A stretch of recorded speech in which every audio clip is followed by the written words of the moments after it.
Good morning, everybody. Welcome to HogvilleNET YouTube Live. I'm Kevin McPherson. It's another day. Well, it's hump day, isn't it? So you're halfway through your week, getting closer to the weekend. It's July. It's beautiful weather most days. I know it is here in the 501 again. The sun's out. Whether you're busy during the week or maybe you work on the weekends or vice versa, there's never a bad time to talk Arkansas Razorbacks men's basketball, especially with so much going on, even in July. We're out of season, but it never ends. And you had John Calipari down here in the 501 yesterday, speaking of the Little Rock Rotary Club, going through several aspects of the program. He's everywhere, right? I mean, the guy's on the road recruiting. He just hosted the media last week for an open practice, and then he makes his rounds, and especially with opportunities to get to know the state, come to some of the different events, whether it's the One Razorback Roadshow stuff that we had back in May. If there's disaster relief or those kind of things, he's there, and doing his part. But also these opportunities. He's been in Little Rock multiple times, since he's taken the job. And so, the speaking engagement yesterday again, you had Joe Klein, Razorbacks royalty, in the house. I think because he played for Calipari in the NBA and he's got the connections with the basketball program before his pro career, and now Calipari, the head hog. He's helped coordinate some of the speaking engagements in Central Arkansas when Calipari makes his way down here. I know last year, and I covered this as well, at Little Rock Catholic High School, and Calipari came down and spoke at that event that Catholic had for its athletic program. But really, the main takeaways, we're going to talk about multiple things. The topics today, we're going to spend a little bit of time on some things that Cal talked about, really something significant that we've been talking about regarding the non-conference schedule. So there's something there. And I tweeted about this yesterday, a couple of other things. And then we're going to spend some time on some recruiting updates, including a little bit more new information for you on a couple of players, maybe three, as we go through that pretty quickly. And then I'm going to focus on Arkansas's wings, which arguably is the deepest position on the team when you look at what's really a solid 8 deep, maybe 9 deep, with another wing thrown in there.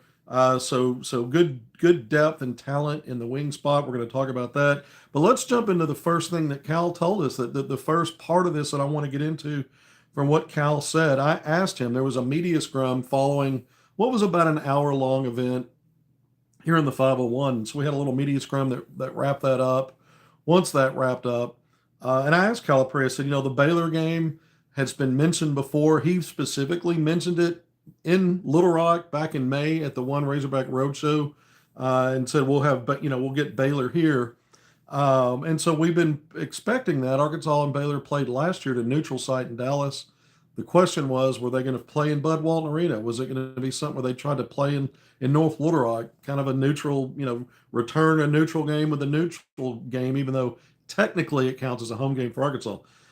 So confusion there. And then we told you back, I don't know, several weeks ago, I think at least 2 weeks ago, that one of the staff members said there were complications with that game. That was the first time it came out that maybe this game wouldn't happen. And then I was talking with Rocco Miller, and we brought you more information, who's a scheduling guru, D1 scheduling guru, who says by all accounts, he thinks it's probably not going to happen.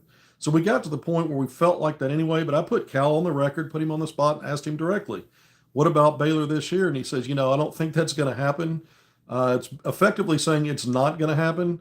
And he said, once we put the schedule together, we kind of moved on from that. So, he spoke when asked about the schedule. He did a back and forth kind of conversational fireside chat kind of situation. It wasn't really a speech, although he spoke 90% of the time, which he tends to do. Very good storyteller. I'm always, engrossed in what he's saying.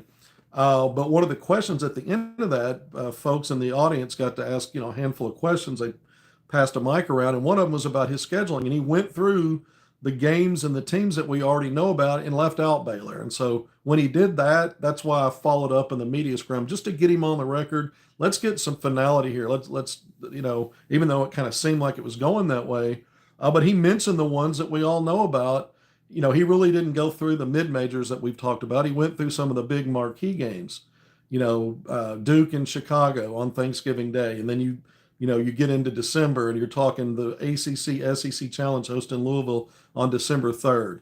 Then back at American Airlines Arena in Dallas, Baylor last year, this time Texas Tech, another Big 12 school, another Elite Eight finalist. Duke was a Final Four team. We know that.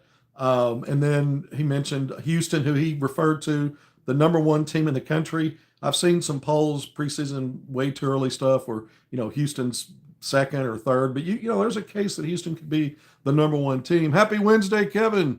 Thank you, Farmer. God, my eyes are so bad. I can't read the rest of it. Farmer, and there's more. Thank you. Good morning. Happy Wednesday. And so, he went through the Houston game December 20th. That's at Barclays Center in Brooklyn. So he went through those again. So I think a couple of things here. The Baylor game, now we've got some finality there. So we're at that place where we can say, okay, put that to bed. I think the other thing is he is slow. Before yesterday's event, he kind of slow dripped announcing some of these games at different events. All his satellite camps, talking about him being busy and being in the public. Those camps he was holding for, youth camps, father-son camp, father-daughter camps, different kind of camps. He had a bunch of them. He was kind of slow dripping out. There was a Crystal Bridges event he spoke at in Northwest Arkansas where he dropped, I think, the Michigan State announcement that Arkansas is going to play on the road there. I failed to mention that because there's not a date with it yet, but that's one of the ones he brought up yesterday. But he yesterday, there was nothing new. And so I don't know that we're going to see another high major come onto the schedule. We mentioned Gonzaga is one. He and Mark Few have a great relationship. They've been talking about trying to get something between the two schools since year one. And there just doesn't seem like a lot of momentum that we're going to hear something about that for this season. He didn't hint towards any other game yesterday that would be big, whether naming a school or not. Typically, he names the school. So I think we might be done. I don't know that there's a replacement for Baylor. And there's another way to look at that. Maybe Texas Tech, which was one of the last ones, maybe Michigan State, one of the last ones that came up. Maybe one of those two ended up being the high major that slotted in where Baylor would have been for a home game. And remember, you are hosting Louisville at Bud Walton Arena. So it's not like you're not going to have one marquee game there. You'd like to see two. In the past, you rarely saw a high major come in unless it was part of the Big 12 SEC Challenge, or now the ACC SEC Challenge. Year one of that was Duke a couple of years ago. So, there's some things to think about. Another alternative is, because the Baylor situation didn't work out, maybe they are getting close to adding a Gonzaga, whether that's even an exhibition game this year or a neutral site game this year. I think there's been talk that they're going to try to do a multi-year agreement there with some home and away maybe. You never know until it's finalized what comes out of that. But the point is, maybe he's decided since the Baylor thing, he spoke on that publicly and it went south. Maybe they are working on something. He's just, tamping down on the public comments about it, maybe until it gets more crystal clear. Speaking of crystal bridges, more defined that it's going to happen. And then we find out later. That's also a possibility. I lean toward maybe they're done scheduling, getting high majors in for this year, but I'll leave open the possibility that, maybe they're still working on something and he's just not comfortable going there yet because he didn't want to have to clean up on aisle two like we had with the Baylor situation. It's not a big deal. They've scheduled a tough non-conference. When you look at the 5 high majors that are there, again, Baylor, assuming Michigan State and Texas Tech weren't a replacement for Baylor would have gotten you to 6. And so maybe there's still a pathway for that. We certainly know some of the mid-majors that are coming in. November 3rd, the season opener at Bud Walton Arena, hosting Southern out of the SWAC conference. November 11th, this is the game I first reported.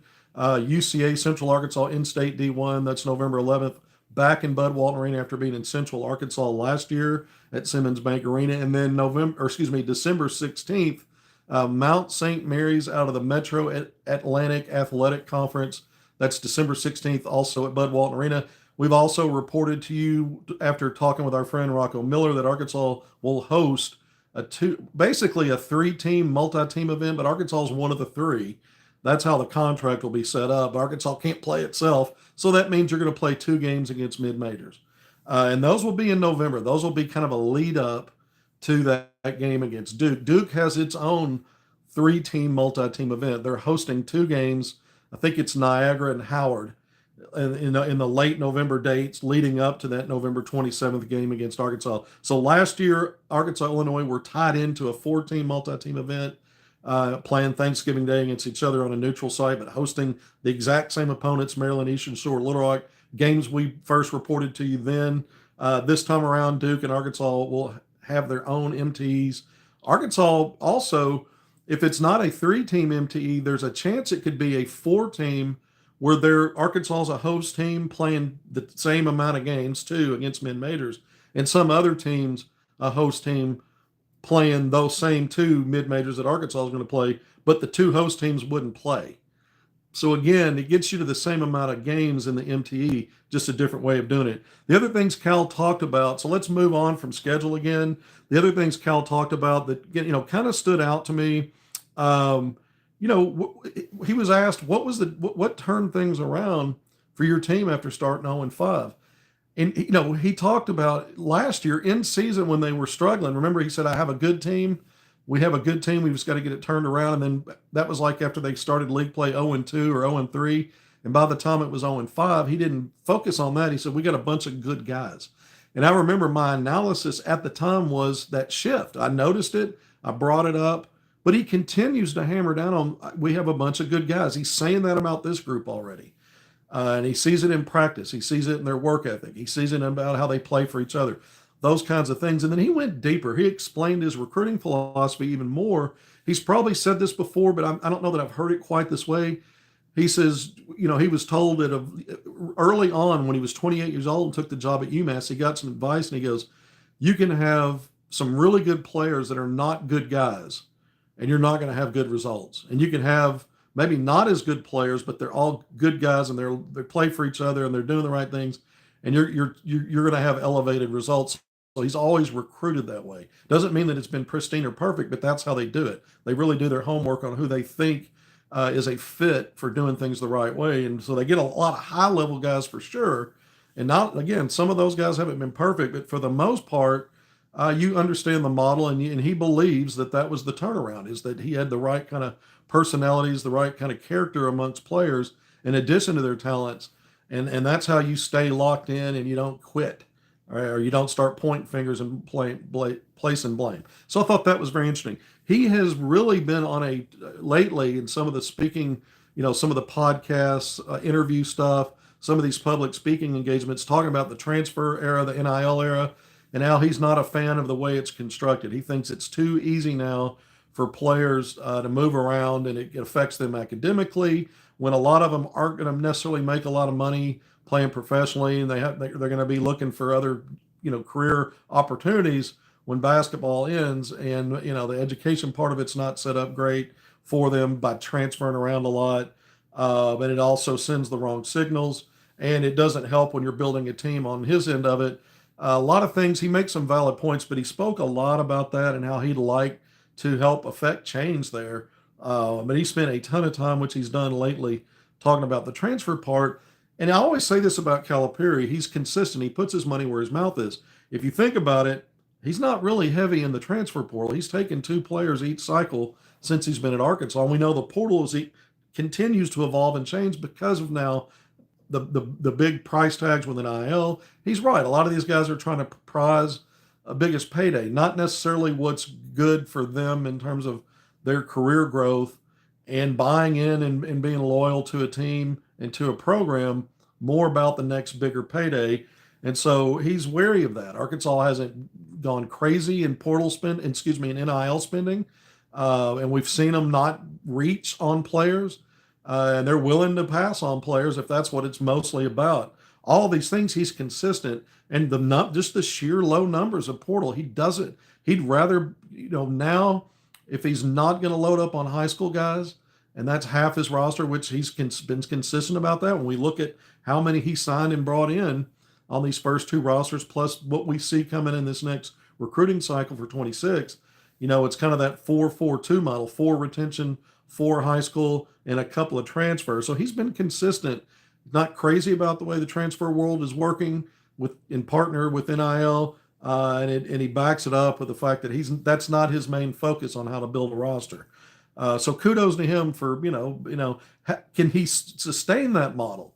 Is every season are you going to have the kind of retention you need to be good the next year? In other words, if you may keep 4 guys. Arkansas brought 4 back that were instrumental to the run they had and to the team they became. What he keeps saying, he mentioned it several times yesterday, also stood out to me. He felt like that was Final Four quality team, and that if they hadn't, basically let go of the rope at the end of the game against Texas Tech, that he thought they could get to the Final Four. Remember, the team on the next in the regional finals would have been Florida, the eventual national champion, a team Arkansas lost to at home way back in the 0-5 start when they were not at nearly as good as they became. And I've always felt like Arkansas would have a shot against Florida had that matchup materialize, but so does Calipari. He thought he had Final Four quality last year, the way it played out. All right, so those are my biggest takeaways from Calipari and his time in Little Rock yesterday. 16 minutes in. Thank you for joining me on HogvilleNET YouTube Live. Let's get to some quick updates for the class of 2026 recruiting. The last several episodes coming out of the first live eval period for July. There's another one upcoming starting Thursday. So starting tomorrow, another 4-day, Thursday through Sunday, Nike Peach Jam, the championships for the Nike EYBL season. You got some other circuit stuff going on. We brought you intel yesterday about the big man, Arfan Diane, 7'1", 280-pound center, has been a chart climber. We've been closely monitoring his Arkansas recruitment for over a year when Calipari went out to United Prep, his high school, to see him.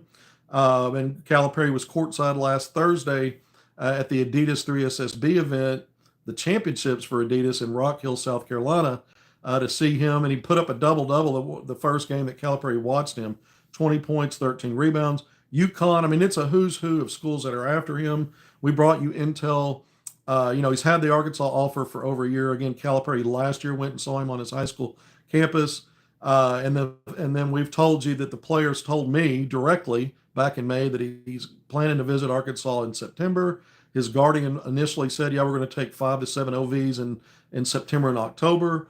More recently, and this was the intel the other day, he told me that had been on the phone with Kenny Payne, associate head coach, hammering out dates. They were about to zero in on that. One of the dates mentioned was actually the end of August 30th, I think. The last weekend of the month, the last few days of the month, Arkansas hosts a football game against one of the Alabama, low D1 schools. Is it A&M or Alabama State? One of those. And then the other big one in September, the only one on campus, is the Notre Dame game late September. That's the 26th through the 28th, where Arkansas already has a visitor coming in.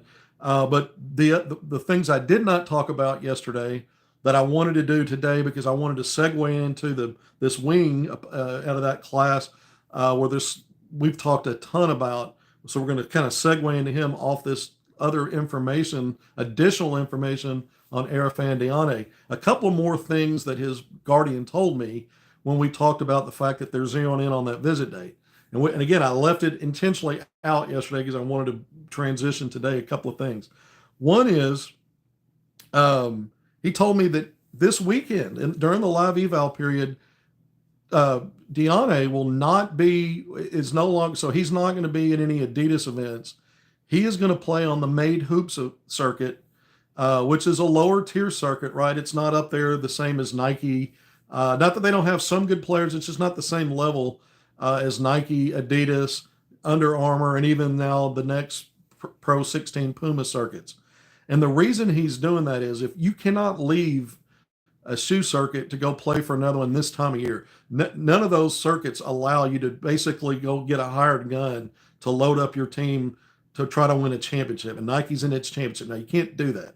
So it's not like he has an option to slot into one of these different circuits. But the Made Hoops is different.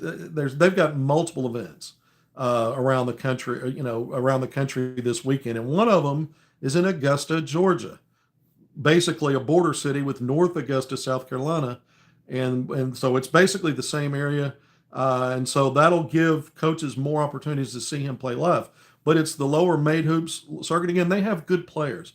Remember, the player that Arkansas and Calipari went out to see at a Made Hoops event in Pennsylvania is maybe the guy they're pinpointing as a reclass out of 2026, Mikel Bruce McCroman, the 6'6" wing out of Pittsburgh, to maybe reclass and become the final piece to this 25-26 roster. Is a developmental long-term guy. He's not a ranked recruit or anything like that, but he also plays in the Made Hoops circuit, and he's playing this weekend in Baltimore. He told me he's playing in Baltimore, Bruce McCroman.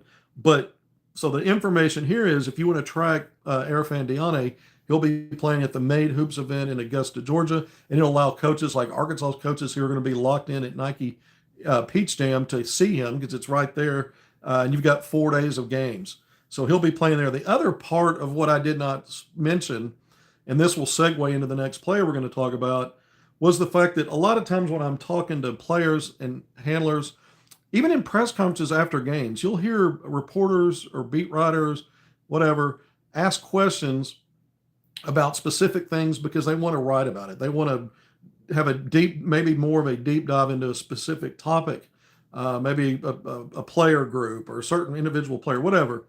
And so sometimes you can ask these questions leading someone to answer on it, and then it may not be something they would have talked about on their own had you not led them to that water. I thought something interesting when I was talking to Erfan Diane's guardian. I did not ask him about playing with J.J. Andrews, which is something I didn't get a chance to in our last conversation, which is something that someone covering Arkansas Razorbacks, he's a priority recruit. Arkansas is going to be among the teams that get a visit. The only thing that'll blow that up at the last minute here on a visit is there's some weird, crazy NIL demand. Arkansas will walk away from that. I'm not suggesting that's going to happen. I'm just saying if we never see that date happen or realized or come public, it'll be something like that because it's getting solidified, and we'll have a date in the next few days to talk about. But again, I didn't even bring up the angle that J.J. Andrews already signed, and these two guys really played well together at the MBPA Top 100 camp back in June. We've talked about it on here, but I didn't bring it up to his guardian. So I didn't lead him into talking about that. He brought it up on his own. I think that's interesting a little bit because it tells me that the wheels are turning about how this could be a really good fit. He said, back in MBPA Top 100 camp, not only did Diane, continue to prove why he's climbing in these rankings and help establish why he should, and how his offered list is really shot up in some of the top basketball schools in the country. But he said, and you know what? He said he really played well. He and J.J. Andrews complemented each other.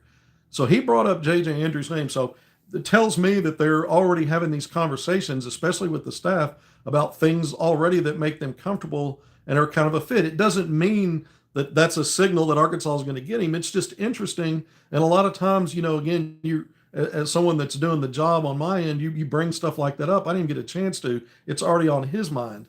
And I think that's positive. I think that's a positive thing for Arkansas. Don't want to put too much weight on it. But another player that was on that MBPA Top 100 team, the same team competing in that event, another teammate of both J.J. Andrews and Erfan Diane, was Abdou Toure, the 6'6" wing out of Notre Dame High School in Connecticut. We've talked about him every single time we talk about this class of recruiting.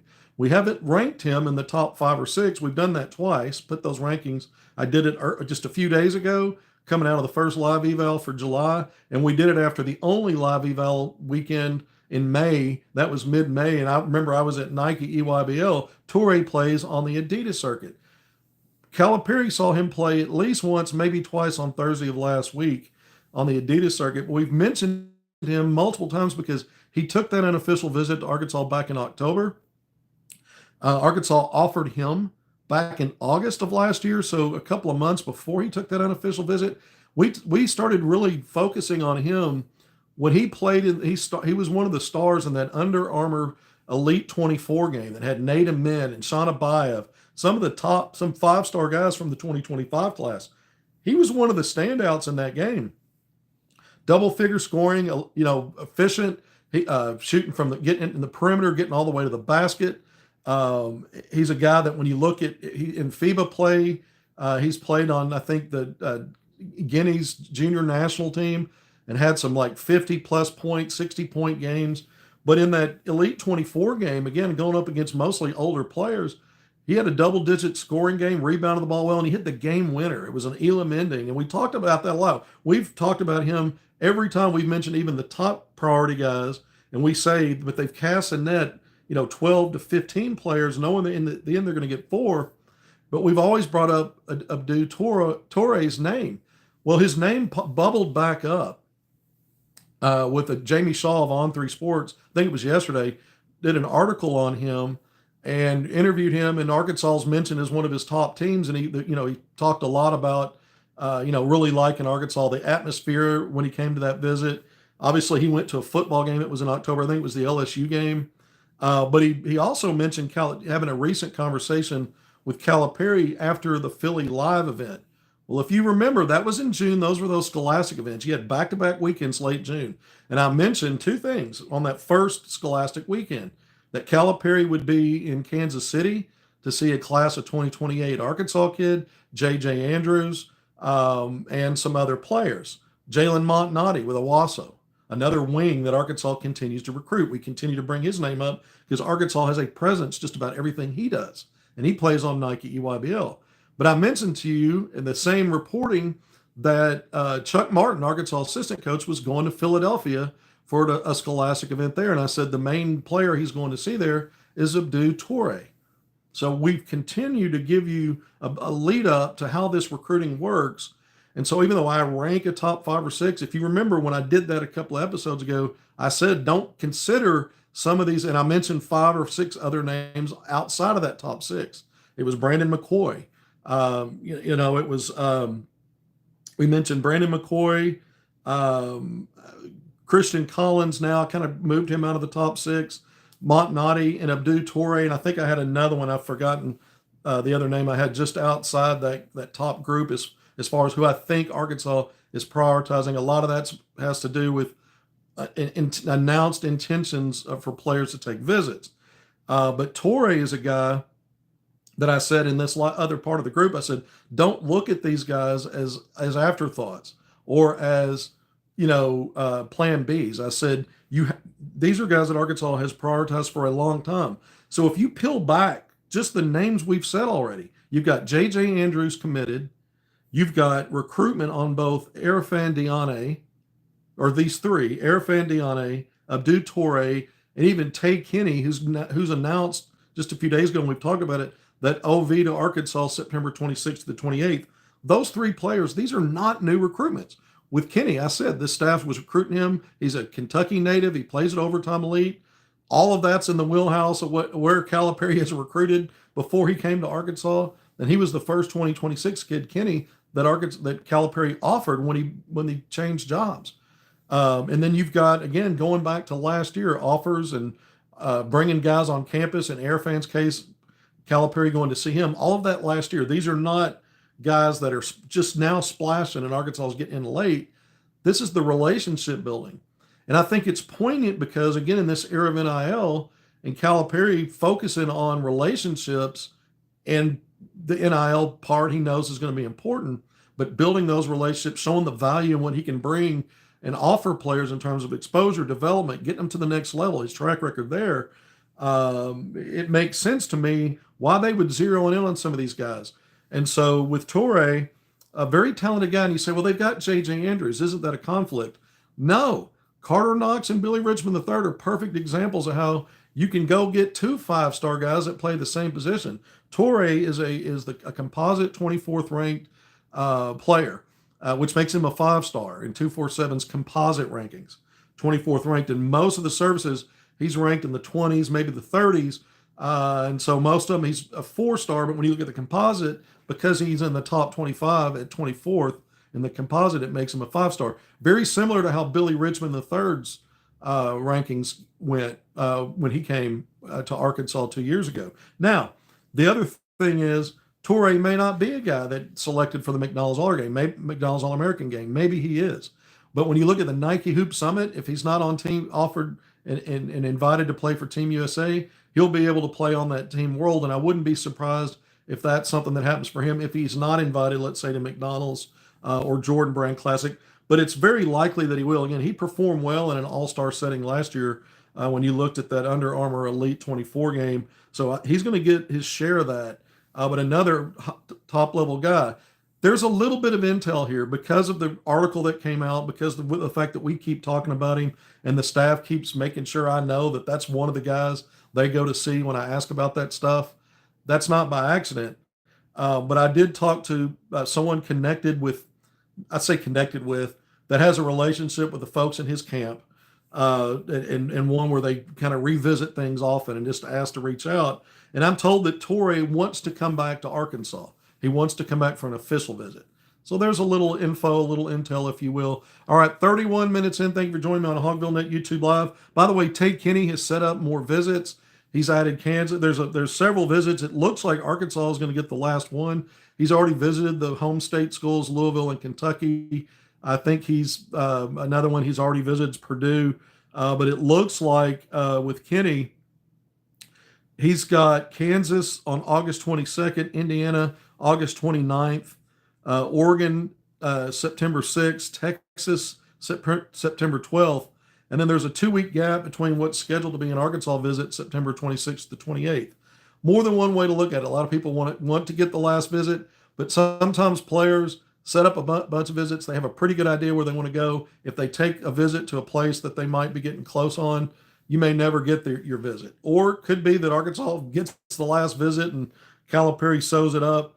But again, these guys are not flash in the pan kind of late situations where Arkansas moved in late and now, going to get a visit.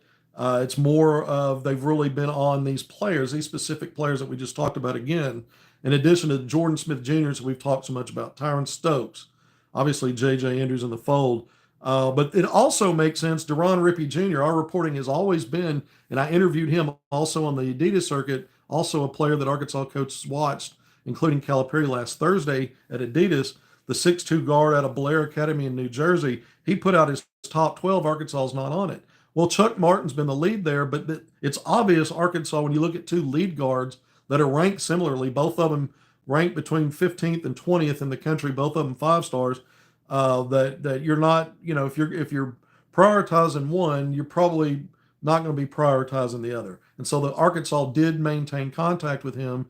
If you remember, one of the more recent segments coming out of the first live eval just a few days ago, first July live eval, I had talked to Rippey's dad, and he said, yeah, Arkansas was there, but no new developments with Arkansas. And so it's pretty telling when you hear that. Plus you see the Kenny visit set up with Arkansas, and now Rippey's top 12. So we can move on. And that's one of the reasons why when I talked about, 10 or 12 players and I ranked the top 5 or 6 and mentioned the other names, I did not mention him the other day. It's because it was pretty obvious where that's going. All right, let's jump real quick. We're 33 minutes in. Let's try to wrap this up. We're going to look at it positionally for Arkansas. Carter Knox, Billy Richmond III, Isaiah Seeley. That is your 3-spot depth. I mentioned when we talked front line yesterday that this has a chance to be Arkansas's best front line in a long time. It's got a chance to be. There's probably, I guess, question marks about depth due to injuries, but I don't know that there's question marks on that front line now due to serviceable 4s and 5s. I think both, because I think now both Trevor Brazile and Malik Ewan can be 4-5s. You can rotate those guys and have 2 of them on the court without it being awkward. At least that's the way I think, envisioning it now. We'll see if we change our opinion about that. But at the wing spot, it is an absolute spoil of riches, I think, because you got Carter Knox, Billy Richmond III. Both of them are stronger. Both of them by the end of the season. This is where we said last year, part of the biggest jump for Arkansas, whether they're good guys or not. Like Calipari says, he sees that as the key. But I see it as the development of players. I thought the staff did a great job developing their top 9 guys. Some were just dealing with injuries, and there wasn't a whole lot you could do about that except hope they get healthy. But their development was as big as anything, and I think it showed up even more with freshmen. Players that are going, again, from no matter how good you are in high school, it's still got, you don't know what the learning curve is and how they're going to adjust and when they'll adjust to the next level, especially that level. And the best high major conference ever, the SEC, last year. And we saw it. We've talked so much. We saw it with those two guys as much as anybody, maybe more pronounced because, again, they were freshmen. And it speaks to the level of development from that staff, but it also speaks to those players buying in and getting the job done. We've talked so much about how good Trevor Brazile was in the last 9 games, and how he's just kind of continued on that path from what we saw at practice. How about Carter Knox? Double that, half the season, the last 18 games is when he really made his change and really started to grow as a viable force. I'm going to call him a force because he used his physicality smartly. His shot selection got better. He became a guy that learned how to play some bully ball and create free throw attempts. He got better defensively. Billy Richmond III, a high energy guy, a lot of defensive versatility, toughness. Both of those guys look great body wise. Carter Knox is no slouch athletically, but Billy Richmond's elite. But I think just 1-2 there. And what's the versatility that those guys bring positionally? I think Knox is going to give Arkansas some minutes as a small ball 4. I won't be surprised to see him on the court with Billy Richmond III, not only as a small ball 4, but maybe with only one other guard, a lead guard, whether it's DJ Wagner and Darius Acuff Jr., and 2 of the bigs, which means Knox may get a minute or 2. You might see what he looks like as a 2. Billy Richmond III, Calipari made sure to mention it in the post-practice presser the other day that don't forget him as an option at the lead guard. He did some of that last year, in that depth behind Acuff and DJ Wagner. And if DJ Wagner is going to play off the ball some, you could envision him on the court and maybe with BR3, and maybe Acuff's out for a few minutes and BR3's doing some of the primary stuff and DJ's off the ball. So both of those guys bring a little more versatility positionally than just a wing. And there'll be opportunities for them to be on the court together. Isaiah Sealy looks to me like your 9th man. I don't know if he's a 9th man in the same vein that Billy Richmond III was last year. But remember, it took him a while to ramp up his role and increase his minutes. And maybe they've got a path similar for Sealy. But you talk about positional versatility. Wing, he could be a combo guard in a sense of, handling it like he did a lot in high school as a 1. So 1 through 3. And then defensively, you just want to see him make strides. He's going to be behind these other 2. That's why I question, can you really predict a consistent role for Isaiah Sealy at 6'7"?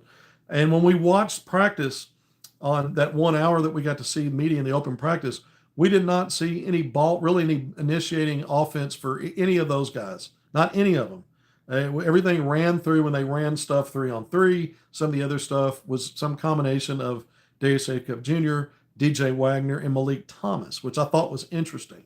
Not because I think Malik Thomas is going to be playing a lot of lead guard minutes. I think they wanted to because he's a playmaker offensively and a gifted shot creator. They want less dribbles in his shot creation, but they understand he's a bucket getter. I think they want to get him used to playing through 2-man and what is his decision making like? How do they drill down on that? So at least for that portion of practice, they were focused on him. We don't know how much, if any, right now they're drilling on using BR3 in those situations because they did last year. Calipari referred to it again in the post-practice presser. And then Sealy, who at some point you think might, because that's what he's been through his high school career, maybe it translates where he'll be on the ball some. But you've got a lot of positional versatility. Again, Sealy behind the first 2 when you start talking about obviously experience and then strength. There's even though he's got a good frame and is going to add good strength, he's not as strong as Carter Knox or Billy Richmond III. And I think the other thing again is just the defensive understanding defensively. We'll see how he's able to fast track that. We still have a projection. We've had a projection for Knox around 30 minutes per game, BR3 initially 20. I'm going to alter that a little bit. I think Knox will probably be between 27, 28 minutes to 30. And I think Billy Richmond III, based on what I saw, if I had to start a season tomorrow, and the other reports I was getting about him and his progress, especially improved shooting, will probably get him closer to 24, 25 minutes, 17 minutes per game last year. So that's a good jump for him. But I think again, the depth is really there. Kareem Artal, who Calipari described more as a 3, maybe he's a 3-4. They list him now at 6'7", but he's more of a guy that he's more of a perimeter type of guy. So I guess, in some universe, he's your fourth wing. I don't know that he'll have a role that's consistent for this team in year one. But I think because of the strengths of guys like Knox, who you look to hopefully build on that efficiency, the good decision making and shot selection, that he adds a little more to his game, but that he maintains good decision making and not just go wild getting up shots because people are talking about him as a first round draft pick. Now he's got to go chase points. You want him to to continue to show a path of maturity, which he certainly did last year. Now he's a guy that got in late. He didn't join the team when the team got there. He went through the NBA draft process. Took him 2 or 3 more weeks to get on campus. Then he got back, and then all of a sudden he took a few more days off. And we're not judging that. We're just saying that time away adds up. And so there's some question marks about how does that ramp up? When does it ramp up? What does that look like? And I don't have any concerns there really for him. Yeah, there's that big leap year going from freshman to sophomore, and then we've seen sophomore slumps. We're not in a place to predict the sophomore slump. We believe Knox will be just fine and show improvement and bring even more value and potential all-league value. Billy Richmond III, can't say enough about what I've heard and then what I saw about him. He's the kind of guy that's going to impact you having an opportunity to be a final weekend team in the NCAA tournament, the first time since the mid-'90s for Arkansas, if it were to play out that way. He is going to be an instrumental part of that if it's to happen. So you 1-2 at the wing. I don't even know. You could maybe say 1 and 1A is more like it. And again, these guys can slot in other places where you can still see them on the court together. And I think that adds to just the value of this wing group. And then we see with an Isaiah Seeley, what is that going to look like when you start hitting those live bullets and games that really matter. All right, thank you for joining me on HogvilleNET YouTube Live. 42 minutes. We continue to go over 30 here lately. But I appreciate everybody for being here. If something breaks, something that we got to get into later today, we'll come back on live. If not, sometime tomorrow. Want to thank everybody that joins us. We appreciate it. We have fun doing this. If you haven't done it already, please hit subscribe, like, and share. It's been HogvilleNET YouTube Live. Once again, I'm Kevin McPherson saying farewell. Until next time, take care of yourselves. Appreciate all of you. See you soon.